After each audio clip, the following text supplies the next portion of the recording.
pouquíssimo tempo. Você falou de tokenização da economia. Esse vai ser o dinheiro privado. Fala um pouco disso, de maneira geral, conceitual, que eu quero dar o exemplo do Paris Saint-Germain que eles fizeram. Tá, tokenização, simplificando aqui, tentando, porque também não é uma parada tão simples, né?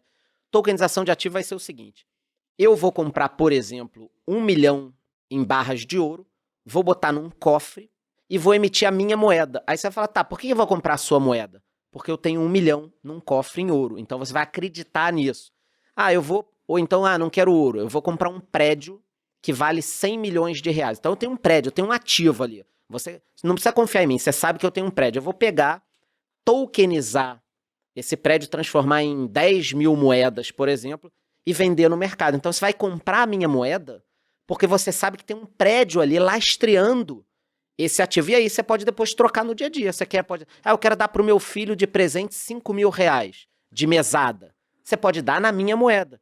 Mas a tua moeda tem valor por quê? Porque eu tenho um prédio ali que lastreia isso aqui. Já é melhor que o real, pô. Já é melhor que o real. Então você vai criar... Tem um negócio. Apesar da afirmação, mas... E assim, pessoal, isso já existe. Já existe. Então, o último exemplo que eu posso dar aqui, que vai ser Essa do ouro é a Pex Gold. E o último exemplo que eu vou dar aqui é um negócio que, cara, vai pegar nos próximos 5 anos, na minha opinião. Eu posso, por exemplo, comprar 10 milhões de reais hoje em ações de empresas que eu decidi, travo isso em algum lugar, pego alguma consultoria que vai provar, não, tá travado lá, o Charles não tá vendendo. Então Tá o patrimônio. Tá patrimônio aqui, não tô vendendo. Locado, 10 milhões de reais, faz auditoria, e eu vou vender isso aqui. Pronto, você vai poder comprar. Você criou um fundo tokenizável. Um fundo tokenizável, cara. O Paris Saint-Germain, ele emitiu o seu próprio token, né? Que seria isso, a sua própria moeda. Foi um fan token do Paris Saint-Germain. Eles emitiram um total de 20 milhões, venderam mais ou menos 3 milhões no mercado, e aquilo, convertendo para reais, era em dólar, mas saiu valendo 13 reais. Eu olhei há 2 dias e estava valendo 184 reais. Cada um desses tokens, né? Então saiu de 13 para 184. Porra, Bruno, você não olhou no início quando lançou? Pois é, não olhei. E quando lançou, eu confesso que eu olhei para esse token e falei, isso aqui não tem valor. Por quê? O que eles falaram? Se você compra o fan token, é tipo virar um sócio torcedor do Paris Saint-Germain. Você pode falar sobre qual a frase que vai estar no vestiário dos jogadores. Pode votar em algumas coisas do clube, Isso, etc. escolher música do estádio, o uniforme que vai usar. Coisa meio... Não era um jogador de futebol, por exemplo. Não, mas eles também dão Que alguns já tem. benefícios. Agora eles estão falando assim, ó. Você pode trocar um número de fan tokens pra sentar no banco de reserva durante o jogo. Ou pra ter uma chamada de aí é vídeo tenso. com o Messi, com o Neymar. Aí é sinistro. Puta, animal. Mas até aproveitando o Messi, o que o Paris Saint-Germain fez? E nisso a minha cabeça fez assim, ó, explodiu. Eu falei, caramba, agora sim eu vi como esse negócio é interessante. Há pouco tempo, o Paris Saint-Germain contratou o Messi, a peso de ouro, um jogador caríssimo. Só que parte do salário do Messi... Vai ser em fan tokens. Vai ser em fan tokens. Parte do contrato anual, né, foi em fan tokens. E por que foi em fan tokens? Porque o negócio tá valendo bastante dinheiro. E quando o Messi veio, subiu mais ainda. Porque ele vai receber esse negócio, ele aceitou receber. E ele aceitou receber porque ele entende que eu posso vender isso e converter para euros, dólares ou pesos argentinos a hora que ele quiser, porque tem liquidez naquilo. Então, eu tô vendo tanto de clubes agora, o Corinthians tá para lançar o fan token dele. O Atlético Mineiro lançou 10 milhões de unidades, é o total, eles venderam umas 800 mil. Só que quando o cara vende, por exemplo, 800 mil a R$1, acho que vendeu a R$10 até, mas se vende a R$1, ele ganhou 800 mil na hora, e os outros 9 milhões e 200 mil que ele não vendeu, tá em tesouraria, valendo R$1 na marcação a mercado. Então os caras, do nada, no caso do Paris Saint-Germain, eles criaram um valor assim, Putativo. eles criaram 4 bilhões do nada. Isso vira uma moeda privada, hein? Porque você pode me pagar nisso. Exatamente. Poxa, tô te devendo aqui Mas 2 mil foi- reais. Deixa eu te transferir aqui. E vou te dar um exemplo, Charles. Isso serve pra gente, que tem base de fãs. O que me impede hoje de chegar pros meus sócios e falar, vamos criar a Primocoin, do Grupo Primo. A gente cria 10 milhões de fan tokens, coloca 1 milhão pra negociar no mercado, aí sai a R$1 cada um. Então, pegamos 1 milhão e tem 9 milhões com a gente. Usa esses 9 milhões, por exemplo... Pra pagar o Finclass, pra pagar uma palestra, um evento. O cara assinou a Finclass, né? Ele tá entrando todo dia. Aí, ó, se você assistir vídeo todo dia na Finclass durante uma semana, ganha um Primocoin. Você vai distribuindo e gera engajamento. Mas, cara, tem gente que compra milhas, compra milheiro, especialista nisso, etc. Milha, nada mais... Um fan token, alguma coisa nesse sentido, um programa de reward, recompensa, nada mais é do que um cashback, nada mais é do que um programa de milhagem. É uma roupagem diferente pro negócio. eu tive a oportunidade de entrevistar pro meu livro também os diretores de tecnologia da Nasdaq. Uma das perguntas que eu fiz pra eles é, cara, por que a Nasdaq não é em blockchain? Essa foi a pergunta. Por que não é? Porque se faz sentido pra caramba. Pô, cara, o time que tá ganhando não se mexe. Enquanto não for uma demanda de mercado, eu não vou fazer. Mas, veja bem, eu tenho tudo isso pronto desde 2015. Se eu quiser, se a gente quiser, a gente muda o sistema da noite pro dia. A gente tem tecnologia para isso pronta. Mas eu não vou fazer se não for uma demanda de mercado. O fato é, o sistema brasileiro, da Bolsa Brasileira, a única bolsa que temos no Brasil, o sistema que faz a liquidação e custódia, que, por sinal, é bizarro, que leva 2 dias para você fazer uma liquidação e custódia de um ativo, que não faz o menor sentido esse negócio demora tanto. Podia ser uma blockchain pública, que faz 24/7, podia ser muito mais fácil. O Bitcoin tá lá, 24/7, Exato. desde 2009 da primeira transação. Uptime 99,98%. No final do dia, vamos pensar em exemplos mais abrangentes. Pensa no chinês que trabalha na fábrica da Foxconn, que produz o iPhone. Da Apple. Ele, chinês, não consegue comprar uma ação da Apple. Por várias razões. Primeiro, porque é cara, ele não tem acesso, existe o fracionado, mas mesmo assim é caro. Segundo, porque na China ele não tem acesso a esse mercado. Imagina se ele pudesse comprar uma fração de uma ação da Apple, através de um token. E pudesse ele pegar com o salário dele, que ele ganha, comprar e globalmente fazer isso. Vou te dar até um exemplo dessa questão desse primo coin que eu inventei aqui agora, né? A gente vende 1 milhão no mercado, tem os outros 9 milhões, usa para remunerar a atenção das pessoas nas plataformas.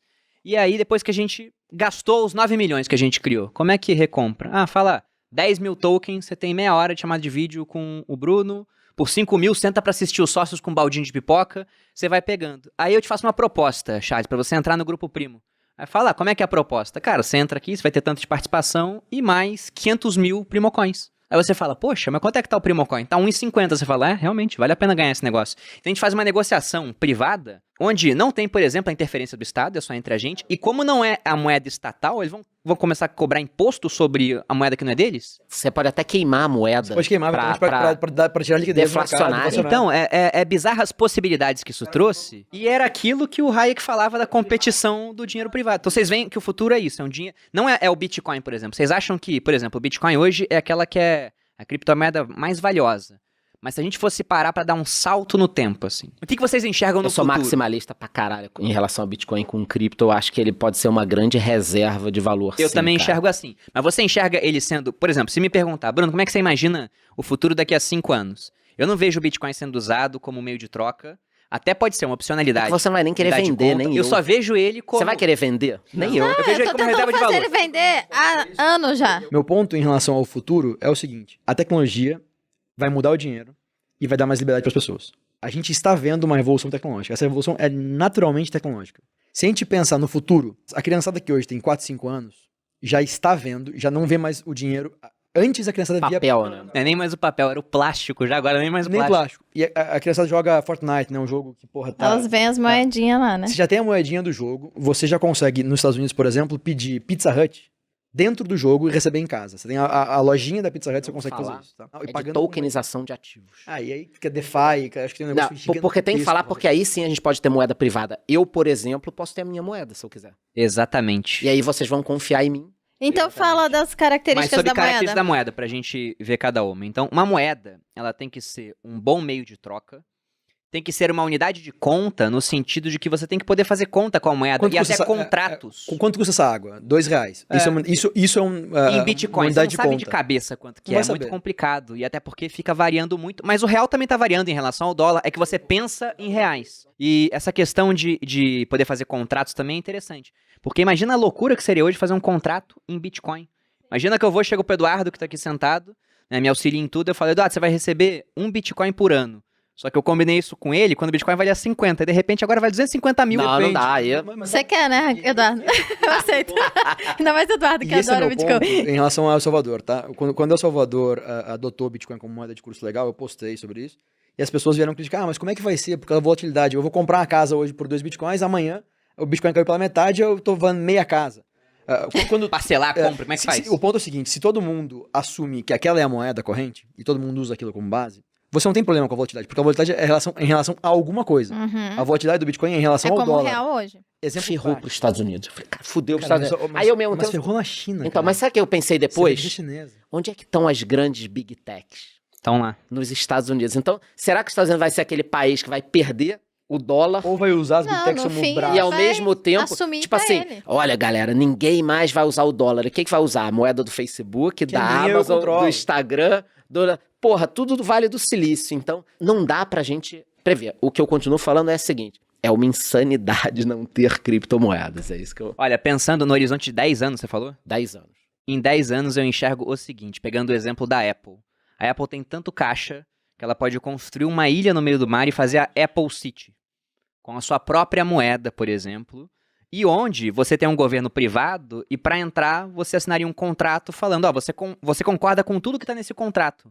Então seria uma relação totalmente nova em termos estatais, porque não haveria coerção, haveria apenas um acordo voluntário.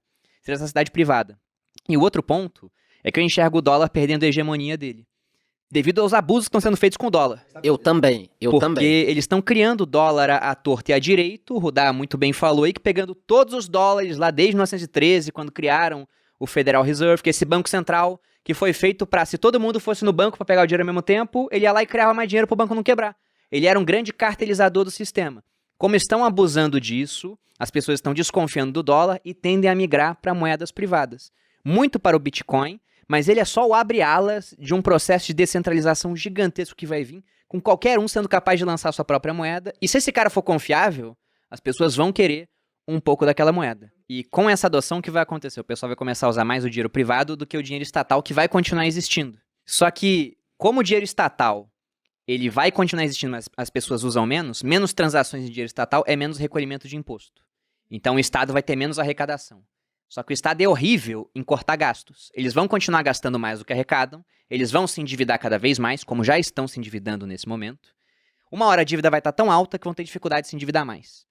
Podem até aumentar os impostos, mas quanto mais eles aumentam os impostos, como está mais fácil adotar moedas privadas, mais eles mandam a população para fora das moedas estatais e para dentro das moedas privadas. Você cria um ciclo vicioso. Exatamente. E aí, o que eles vão fazer? Bom, temos muitos gastos, tem que pagar os gastos, cria mais dinheiro. E além do imposto alto, ainda tem inflação alta. Aí o cara da classe média é assaltado com o imposto de um lado e é comido pela inflação do outro. Também foge daquilo para criptomoedas. Eventualmente, algumas criptomoedas, elas vão subir muito por conta desse movimento das pessoas saindo ao mesmo tempo do dinheiro fiduciário para o dinheiro privado. Então, vai continuar existindo em paralelo?